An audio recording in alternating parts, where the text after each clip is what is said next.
Милые связно и не мод не прекрасен не ищет не знак was не.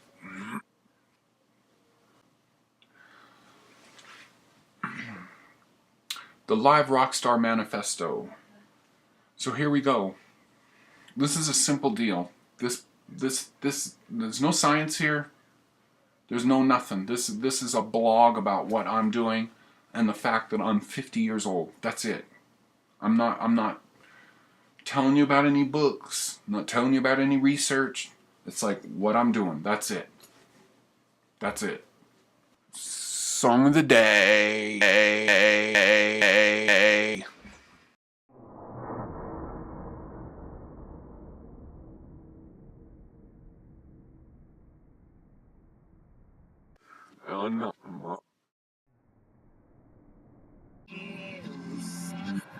Surf no sit watch.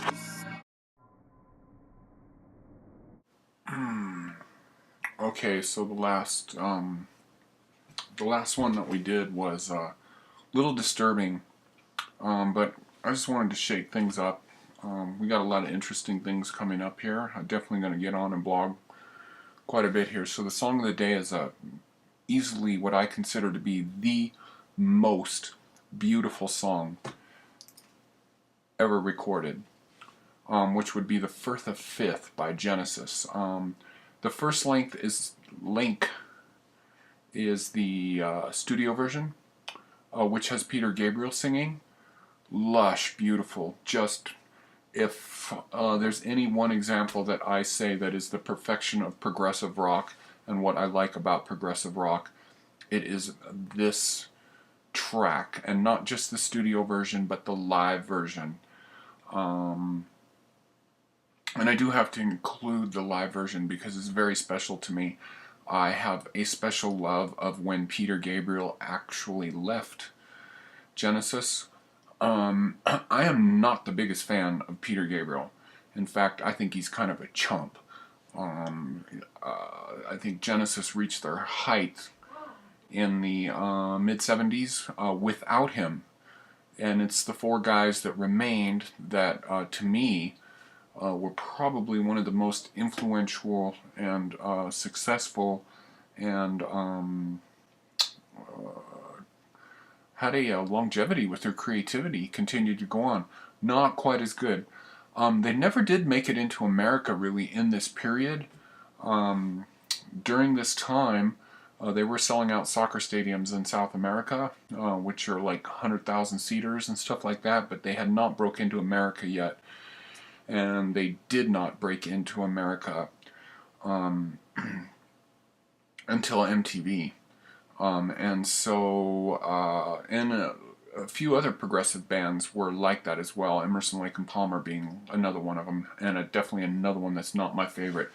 This particular live track is amazing because it features some amazing stage stuff going on.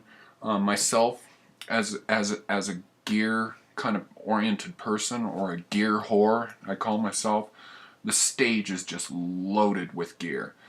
And I do love this time because Michael Rutherford, the guy in the middle, was always playing a 12-string guitar, 12-string bass, double neck guitar all the time. Just gorgeous watching him prance around the stage with that big heavy guitar all the time.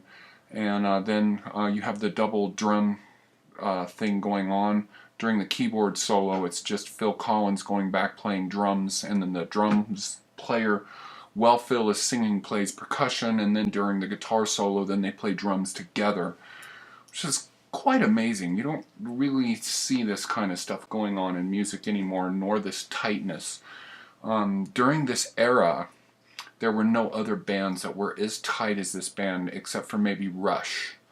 So, anyways, just some gorgeous stuff. And by the way, of this time, Tony Banks, the keyboard player, is for sure, and to this day, is one of my all-time favorite keyboard players. A lot of guys were very show-offy during this period, and his style of playing was always, especially when he soloed, told a story. It wasn't just all show-offy, look at me play. And you know, this is progressive rock at its most majestic.